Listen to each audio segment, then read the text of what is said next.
What if spare the rod, spoil the child is one of the most misunderstood Bible phrases ever? What if the point was not uncontrolled punishment, but loving correction, wise guidance, and protection from destruction?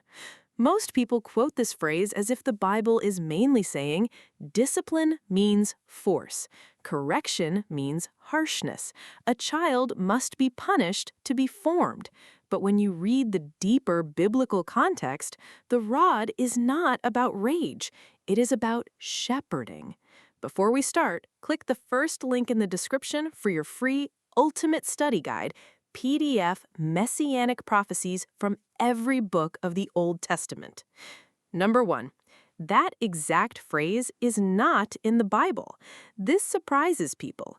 Spare the rod, spoil the child is a common saying, but it is not the exact wording of Scripture.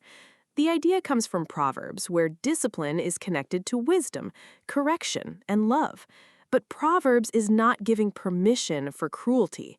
It is teaching that love does not ignore foolishness. That is the first secret. Biblical discipline is not the opposite of love.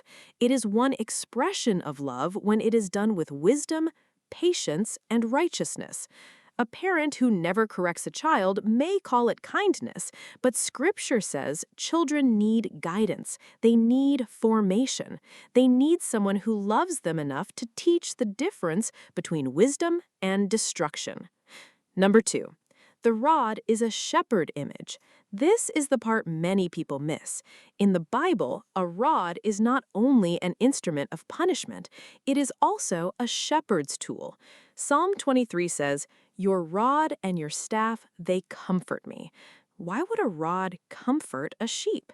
Because the shepherd uses it to protect, guide, correct, and defend. The rod is not about losing control. It is about loving authority. A shepherd does not hate the sheep. He guards the sheep. He keeps them from wandering into danger. He drives away threats. He brings them back when they drift. That changes the whole picture. The deeper idea is not hurt your child. The deeper idea is do not abandon your child to foolishness.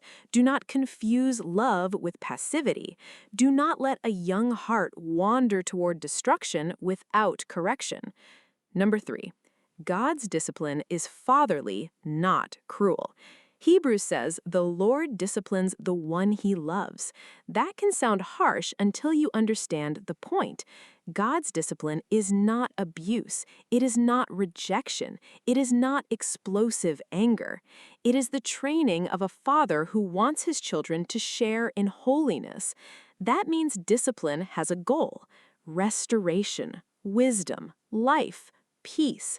A discipline that humiliates, harms, or crushes the spirit is not reflecting the heart of God, because God's fatherly discipline is always tied to love. He corrects to heal. He trains to mature. He convicts to restore. He leads us away from death and toward life. And from a Christian perspective, this leads us to Jesus. Jesus is the good shepherd. He does not abandon wandering sheep. He does not shrug and say, "Let them destroy themselves." He goes after the lost. He speaks truth. He confronts sin.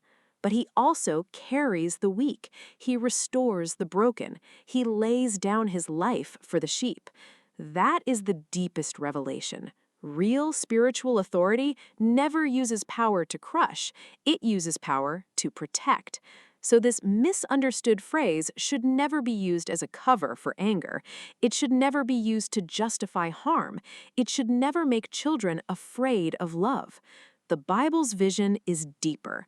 Children need correction, but correction must be shaped by the character of God: patient, wise, controlled, loving, aimed at life.